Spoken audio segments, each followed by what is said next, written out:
살아계신 하나님 말씀은 신약성경 마태복음 2장 일로 오세요. 에서 보도록 하겠습니다. 마태복음 2장입니다. 신약성경 마태복음 2장 3절 한 절 보도록 하겠습니다. 마태복음 2장 3절입니다.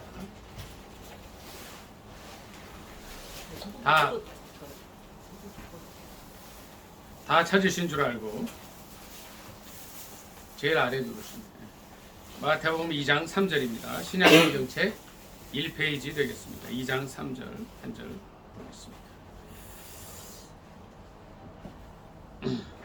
시작. 헤롯 왕과 온 예루살렘이 듣고 소동한지라. 아멘.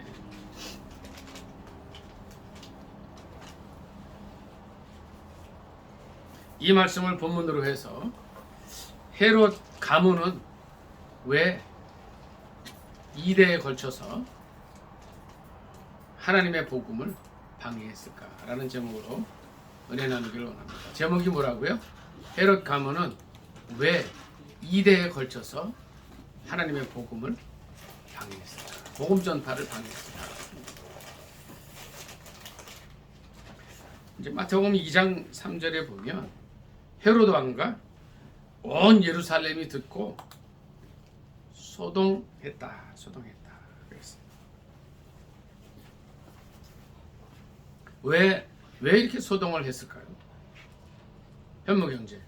이 소동한 이유가 뭘까요? 헤롯 왕과 온 예루살렘이 듣고 소동한 이유가 뭐예요? 왕위를 네. 빼앗길까봐 위압감 그렇죠. 주는 거예요. 권력. 그렇죠. 성경에 보면 제가 이제 지난 한 주간 동안을 성경을 참 이제 보면서 많이 묵상을 해봤어요. 근데 헤롯만큼 권력에 집착했던 사람이 많지 않았다. 그래서 마태복음 2장 1절 2절을 보면은요, 같이 읽습니다. 마태복음 2장 1, 2절 시작. 헤롯 왕 때에 예수께서 유대 베들레헴에서 나심에 동방으로부터 박사들이 예루살렘에 이르러 말하되 유대인의 왕으로 나시니가 어디 계시냐? 우리가 동방에서 그의 별을 보고 그에게 경배하러 왔노라 하니. 그랬어요.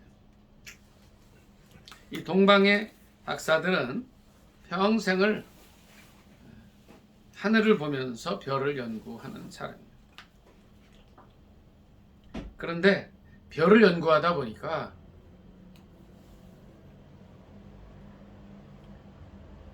정말 이 세상을 구원할 구세주가 태어날 것이다 라는 그런 신적인 계시를 받게 됐어요. 그리고 별이 어느 때부터인가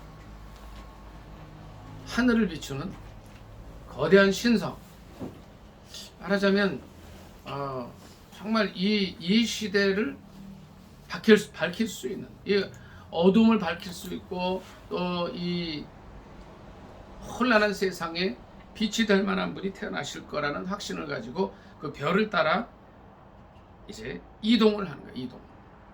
그래서 이제 동쪽에서 서쪽으로 가다가 이 별이 멈춘 곳에 딱 서게 됐는데, 그들이 우연의 일치인지는 모르지만 예루살렘에 도착을 하게 된 거예요. 그래서 2절에 이렇게 표현을 써요. 이제 그분들의 입장에서는 이런 단어밖에 쓸 수가 없었을 거예요.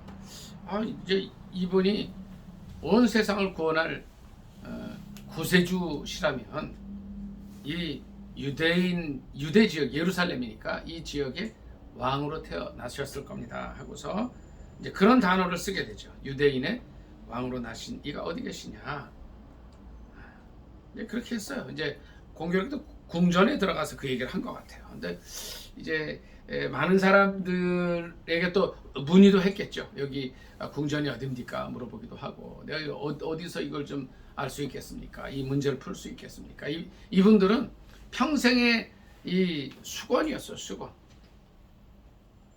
어떤 사람들은 평생을 자기 목표를 이제 따라가는데 그 목표가 여러 가지가 있을 수 있어요. 근데 이분들의 목표는 별을 보고 이 세상을 구원할 구세주를 찾는 게 표였습니다. 그 얘기를 들은 이제 헤롯 왕과 온 예루살렘이 오늘 말씀대로 소동을 합니다. 소동. 현무경제 말씀하신 것처럼 권력을 잃을지 모른다는 이런 갑작스런 이 불안감이 헤롯에게 엄습을 한 거예요. 4절, 5절 다 같이 읽도록 하겠습니다. 마태복음 2장 4절, 5절입니다. 시작. 왕이 모든 대제사장과 백성의 서기관들을 모아 그리스도가 어디서 나겠느냐 물으니 이르되 유대 베들레헴이오니 이는 선지자로 이렇게 기록된 바 또 유대 땅 베들레헴아 너는 유대 고을 중에서 가장 작지 아니하도다 내게서 한 다스리는 자가 나와서 내 백성 이스라엘의 목자가 되리라 하였음이니이다.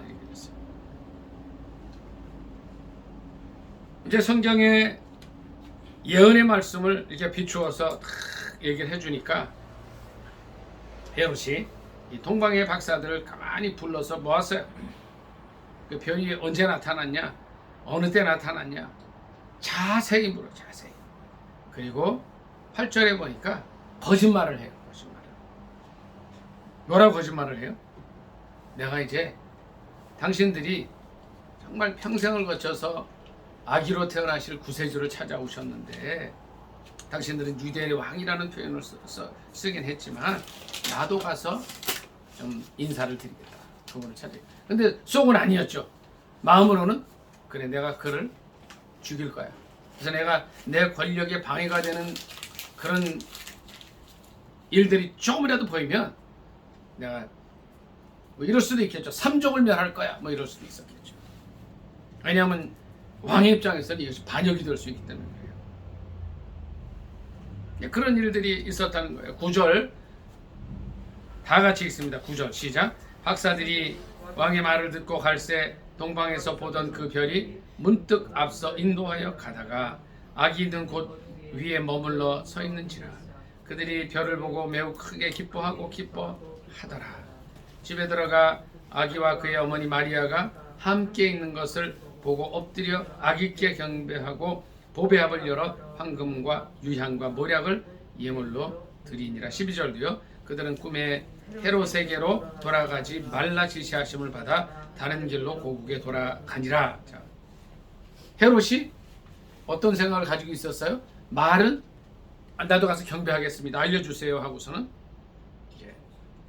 죽일 수도 있었기 때문에 꿈에 하나님께서 현몽을 해주셔. 성령 하나님께서 이 박사들에게 지혜를 주시는 거예요. 절대 헤롯에게 가면 안 된다. 그래서 다른 길로 원래 빠져나갔어요. 그 일이 있은 이후에 어떤 일들이 있게 되느냐 하면 이 헤롯이 어찌든 이 아기 예수를 찾아 죽이려고 했어요. 물론 예수 그리스도는 이 땅에 권력을 위해서 오신 분은 아니었지만 왕의 입장에서는 육신적으로 생각할 때는 아주 굉장히 위험한 사람이었어요. 혹시라도 내 권력을 이 아기를 비롯한 아기 왕을 비롯한 그 일당에게 뺏길 수 있겠다. 그런 마음이 들었어요. 그러나 하나님께서는 이제 예수 그리스도의 육신의 아버지인 요셉에게 가르쳐 주세요. 13절 제가 읽습니다. 그들이 떠난 후에 주의 사자가 요셉에게 현몽하여 이르되 헤롯이 아기를 찾아 죽이려 하니 일어나 아기와 그의 어머니를 데리고 애굽으로 피하여 내가 네게 이르기까지 거기 있으라. 이런 또 이제 갈 길을 알려주시는 거예요. 그래서 아기를 데리고 애굽으로 피난 갔다가 이렇게 오는 거예요. 그러니까 헤롯 입장에서는 어떻게 됐어요? 헤롯 입장에서는 민의 형제 헤롯 입장에서는 어떻게 돼요? 이 동방으로부터 온 박사들이 자기에게 올 줄 알았는데 안 왔단 말이에요. 어떻게 했어요? 얼마나 황당했겠어요. 이제 헤롯 입장에서는 내가 쏘았다.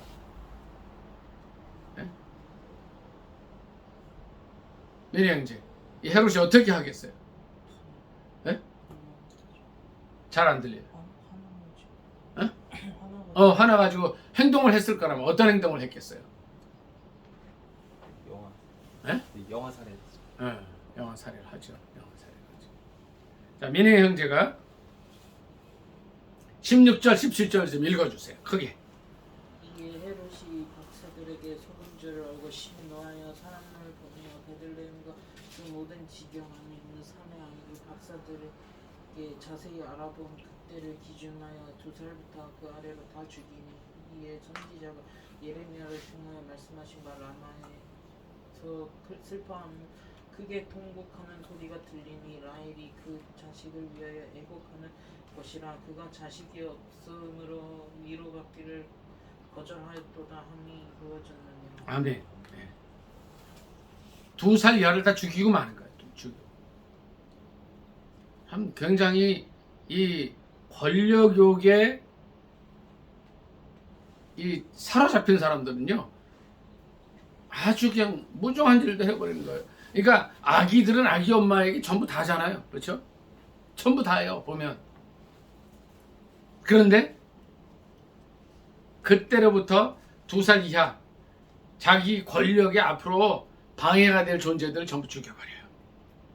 그러니까 이제 선지자 예레미야를 통하여 말씀하신 바 라마에서 슬퍼하며 크게 통곡하는 소리가 들렸다.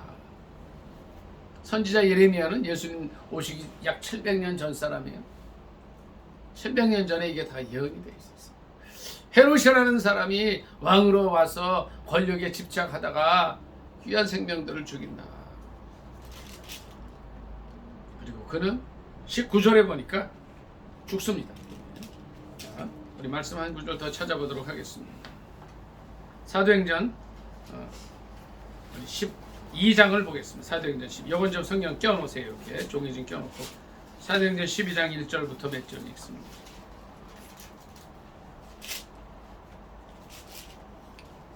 (12장 1절부터) 같이 읽습니다. 시작.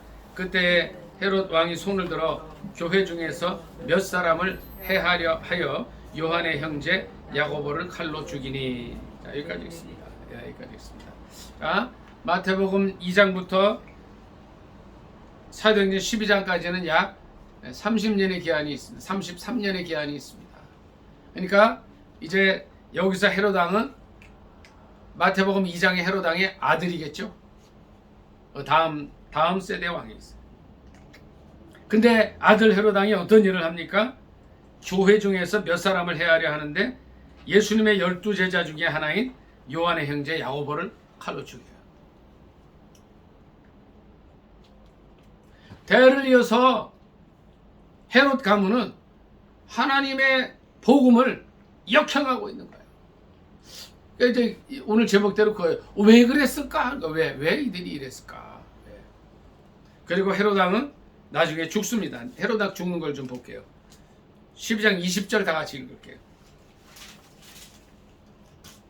사도행전 12장 20절인데 읽습니다. 시작. 헤롯이 두로와 시돈 사람들을 대단히 노여워하니 그들의 지방이 왕국에서 나는 양식을 먹는 까닭에 한 마음으로 그에게 나와 왕의 침소 맡은 신하 블라스도를 설득하여 화목하기를 청한지라. 헤롯이 나를 택하여 왕복을 입고 단상에 앉아 백성에게 연설하니 백성들이 크게 부르되 이것은 신의 소리요 사람의 소리가 아니라 하거늘 헤롯이 영광을 하나님께로 돌리지 아니하므로 주의 사자가 거친히 벌레에게 먹혀 죽으니라. 헤롯이 예수님의 제자 중 한 사람을 죽이고 자신도 벌레 먹어 죽습니다. 아버지 헤롯도 2살 이하의 어린아이들 비참하게 다 죽이고 나서 얼마 먹고 와서 자기도 죽습니다. 자, 절 좀 보세요. 권력에, 민혜 형제 여기를 보셔야 돼요. 권력에 집착했던 사람들의 결과가 뭐였어요? 결국은 비참한 죽음이에요. 이렇네. 자, 성경에 보면 예수님의 제자 중에 또 돈을 좋아했던 사람이 하나 있어요. 이 헤롯 왕은 권력에 집착했던 사람이에요. 예수님의 12제자 중에 누구였을까요? 돈을 이렇게 사랑했던 사람이 있죠. 가룟 유다였어요. 그거 어떻게 했어요? 예수님을 은 30냥에 팔아버려요. 그리고 나중에 그것이 잘못된 걸 알고 이거 풀어줘라. 돈을 내가 주겠다 그랬더니 그 돈을 줬던 대제사장들이 어떻게 해요? 나는 모르겠다. 그러니까 여기서 이 가룟 유다가 어떻게 합니까? 돈을 집어던지고서 자기는 어떻게 해요? 또 죽어버리고 말아요. 여기 극단적인 선택을 해버리고 맙니다. 약간 차이가 있어요. 권력과 돈은 이게 지금 정점이 같습니다. 실은 권력을 좋아하는 이유가 뭐예요? 권력을 좋아하는 이유가 이 권력에는요 돈이 따라와요. 물질이 따라오게 돼 있어요. 돈을 좋아하는 사람이 결국 뭘 해요? 권력을 또 사요. 구약에 보면 권력을 또 사랑했던 또 한 사람이 나오는데 혹시 아십니까?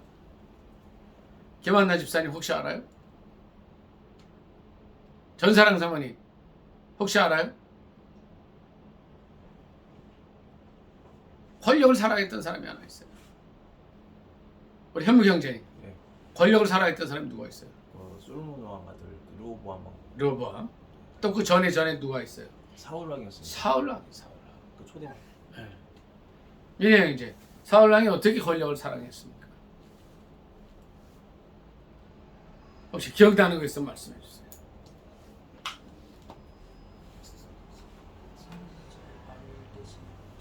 네? 자 이걸 했다. 자 한번 좀 찾아볼게요. 우리 성경 좀 사무엘상 좀 잠깐 좀 보겠습니다. 사무엘상에 보면요, 이 사울은 왕이 되고 나서요.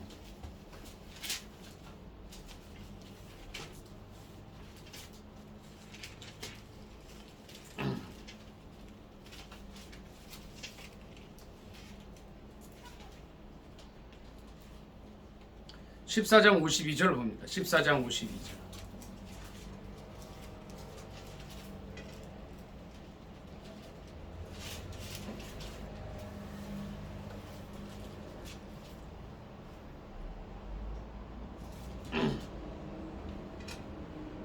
같이 읽습니다. 14장 52절. 구약성경 432쪽입니다. 시작. 사울이 사는 날 동안에 블레셋 사람과 큰 싸움이 있었으므로 사울이 힘센 사람이나 용감한 사람을 보면 그들을 불러보았더라. 그러니까 자기 권력에 도움이 되는 이 능력 있는 사람들을 전부 불러 모았어요. 15장 9절 같이 읽습니다. 15장 9절 시작. 사울과 백성이 아각과 그의 양과 소의 가장 좋은 것 또는 기름진 것과 어린 양과 모든 좋은 것을 남기고 진멸하기를 즐겨하지 아니하고 가치없고 하찮은 것은 진멸하니라. 하나님께서는 양과 소 뭐 이런 것들 뭐 낙타 이런 거 있죠. 전부 진멸하라 그랬는데 사울은 어떻게 했어요? 좋은 건 남겨뒀어요. 이 당시에는 이 양과 소, 낙타 이런 것이 돈이에요. 돈 대신에 이걸 써요. 물질을 사랑했어요. 그리고 그의 권력을 유지하는 데 도움이 되는 사람들을 전부 모아요. 전부 모아요.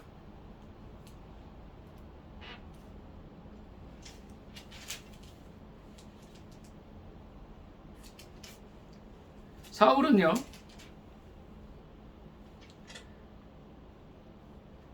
자기가 왕이 된 이후에, 물론 왕이 되기 전에는 자기가 자격이 안 된다고 그랬지만 왕이 된 이후에 하나님께 예배드렸다는 기록이 거의 없어요. 거의 없어요. 다른 기록에 보면 약 3,000명의 사람을 모았다 그래요. 그러니까 싸움 잘하는 사람 모으고 하나님께서 말씀을 하셔도 돈이 될 만한 거 전부 모았어요. 신약에서는 헤롯과 그 헤롯 아버지 헤롯, 아들 헤롯 이런 사람들이 하나님의 복음에 역행을 하고 권력을 위해서 그냥 물불을 가리지 않았지만 구약에서는 사울이 그 역할을 해요. 초대왕. 자, 사울이 어떻게 죽습니까? 민혜 형제?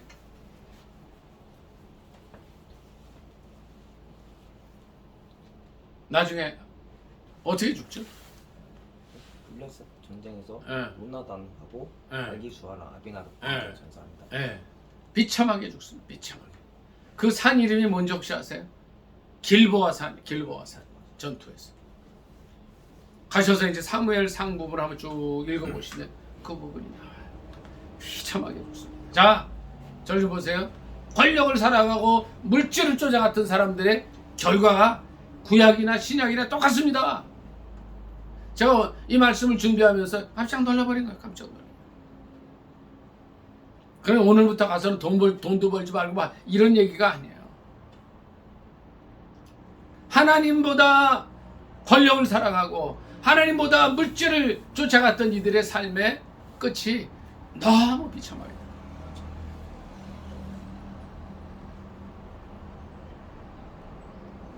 아버지 헤롯, 아들 헤롯, 또 가룟 유다, 사울 왕 전부 그렇게 죽고. 그러나 정말 하나님을 사랑하고 하나님 말씀대로 살기를 원했던 사람들은요, 하나님께서 그들의 삶 전체를 축복해 주셔요. 물질로도 축복해 주셔요. 잘 살게 해 주세요. 많은 믿음의 족장들이 복을 받고 또 천수를 누리고 물질적으로도 부족함이 없었던 거는, 또 많은 사람들과의 관계가 좋았던 거는요, 그 사람들이 사울이나 이 헤롯이나 헤롯 가문이나 가룟 유다처럼 그것을 추구해서가 아니었어요. 하나님만 바라보고 나갔어요. 다윗 왕의 경우가 특히 그래. 다윗 왕. 하나님 우선주의로 살았던 사람.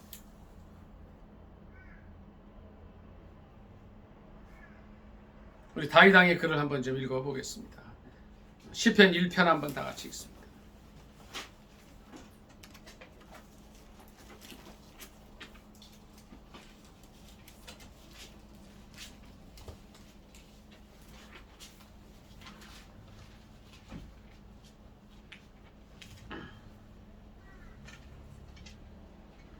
시편 1편 다 같이 읽습니다. 시작. 복 있는 사람은 악인들의 길을 따르지 아니하며 죄인들의 길에 서지 아니하며 오만한 자들의 자리에 앉지 아니하고 오직 여호와의 율법을 즐거워하여 그의 율법을 주야로 묵상하는도다. 그는 시냇가에 심은 나무가 철을 따라 열매를 맺으며 그 잎사귀가 마르지 아니함 같으니 그가 하는 모든 일이 다 형통하리로다. 악인들은 그렇지 않으며 오직 바람에 나는 겨와 같도다. 그러므로 악인들은 심판을 견디지 못하며 죄인들의 의인들의 모임에 들지 못하리로다. 아멘. 이 다윗의 글들을 보면은요, 그의 삶 속에 나는 권력을 위해서 나가겠다 이런 게 없어요. 실은요. 아까 제가 그 말씀을 드렸잖아요. 권력과 물질 이게 다 끝이 같다고 그랬잖아요. 그런 것도 별로 없어요. 다윗의 시편을 쭉 보거나 다른 글들을 보면은 하나님을 그렇게 사랑해요. 또 하나님 뜻이 뭔가를 늘 연구하는 사람이었어요. 그래서 성령 충만한 사람이었어요. 근데 하나님께서 그에게 많은 복을 주셔요. 그리고 이 다윗을 통해서 예수 그리스도가 나는 복을 주셔요. 이 사울하고 다른 거란 말이에요. 헤롯 가문이 아버지와 아들 대를 이어서 그렇게 권력에 집착을 하고 무고한 생명들, 아까 영아살이라 그랬죠. 2살 이하들을 죽여서 얼마나 많은 가정을 괴롭게 했어요. 고통에 빠지게 했어요. 그것도 모자라서 아들 때에 이르러서 예수님의 12제자 중에 하나인 요한의 형제 야고보를 죽이는 그런 일까지 해요. 그 가문 자체가요, 비참하게 죽어가요. 자, 우리의 삶의 추구의 방향은 뭔가요? 이 현대 사회는요, 하나님 말씀을 무시하도록 끌고 가요. 주일 성수를 아주 우습게 여기게 만들어요. 요즘 그래요. 요즘. 내 주님은 또 살아계셔서 말씀하세요. 근데요, 주일 성수가 안 되는 것들 이거 다 이렇게 보면은 다 물질하고 연관이 돼요. 세상 권력하고 연관이 돼요. 자, 우리가 그 결정을 해야 됩니다. 오늘 여기 오신 분들이 무슨 결정을 해야 되냐면, 내가 나의 삶의 방향을 헤롯 가문처럼 할 거냐, 또 사울처럼 오직 권력과 물질을 따라갈 거냐. 가룟 유다처럼 예수님을 쫓아가는 정말 충직한 제자였죠. 12사람 예수님 뽑으실 때 철야기도 하고 예수님 마음에 합한 사람을 뽑았는데 그 중에 하나는 세상 따라갔어요. 물질 따라갔어요. 여러분 여기 보세요. 우리의 삶이 이제 저도 포함합니다. 물질 따라가면은 이렇게 뭐예요? 물질 뒤에는 뭐가 있을까요? 만몬이 있어요. 만몬. 세상신이 있어요. 그 세상신 뒤에는 뭐가 있어요? 사탄이 있다. 그래서 예수님께서 뭐라고 말씀을 하셨냐면 너희가 재물과 하나님을 겸하여 섬길 수 없다 이 말씀을 하신 거예요. 그럼 뭐예요? 하나님을 섬길 거냐 재물을 섬길 거냐 둘 중에 하나를 결정을 해야 된다는 겁니다. 재물, 세상 권력 일치합니다. 요새 세상이요 물질 없고 권력 없으면 무시하는 세상이 되어버렸습니다. 그러나 우리가 성경을 보거나 역사를 보면은요 이 세상 권력을 추구했던 무지막지한 사람들의 삶의 결과, 독재자들의 삶의 결과를 역사가 보여주고 있습니다. 굳이 제가 예를 들지 않겠습니다. 여러분 너무 잘 알고 계십니다. 이 세상 물질을 쫓아갔던 사람들, 이 세상 물질을 자기 하나님으로 섬기고 또 이 물질에 취해 있던 사람들의 삶의 결과의 모습들도 여러분 다 보고 계셔요. 그러나 오직 하나님과 말씀과 성령의 인도하심을 쫓아갔던 사람들은 그 삶이 정말 귀하고 순탄하고 은혜로운 삶 속에 있게 하신 것을 보게 됩니다. 오늘 이 말씀을 통해서 왜 헤롯 가문이 2대에 걸쳐서 복음 사역을 방해했나 하는 이 말씀을 통해서 우리 자신을 돌이켜 보실 수 있기를 바랍니다. 전에 제가 2대에 걸쳐서 복음을 방해한 헤롯 가문에 대해서 한번 설교한 적이 있어요. 말씀드린 적이 있어요. 이제 그 말씀을 다른 각도에서 우리가 보는데 우리도 이 헤롯이 될 수 있다는 거예요. 이렇게 어떻게 해요? 우리의 삶의 방향을 하나님께 맞추지 않고 성령님께 맞추지 않고 하나님 말씀을 떠난 세상의 것들에 맞출 때 우리의 삶이 그렇게 변할 수가 있다는 겁니다. 마태복음 7장 12절 말씀 같이 읽고 오늘 말씀을 마치도록 하겠습니다. 마태복음 7장 12절 같이 읽습니다.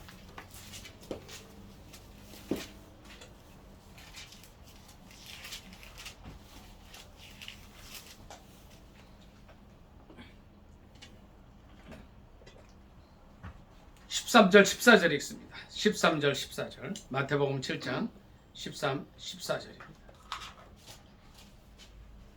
신약성경 10페이지 되겠습니다. 같이 합독합니다. 시작. 좁은 문으로 들어가라. 멸망으로 인도하는 문은 크고 그 길이 넓어 그리로 들어가는 자가 많고 생명으로 인도하는 문은 좁고 길이 협착하여 찾는 자가 적음이라. 아멘. 좁은 문으로 생명으로 인도하는 문으로 들어가는 저 여러분이 되시기를 예수님의 이름으로 축복합니다. 아멘. 말씀 sam자 기도하겠습니다. 2대에 걸쳐서 복음 사역을 방해한 이 헤롯 가문, 권력을 쫓고 물질을 쫓아 살았던 그들, 우리가 오늘 그들을 통해서 우리의 삶을 배우기를 원합니다. 우리도 얼마든지 그렇게 될 수 있어요. 그러나 다윗이 그렇게 했던 것처럼 말씀을 따라 성령을 따라 예수 그리스도의 발자취를 따라 사는 우리 되게 해달라고 두 번의 주여 간절히 기도하겠습니다. 주여, 주여. 이래 이제 꺼주셔도 돼요. 사랑의 하나님 아버지 은혜를 감사합니다.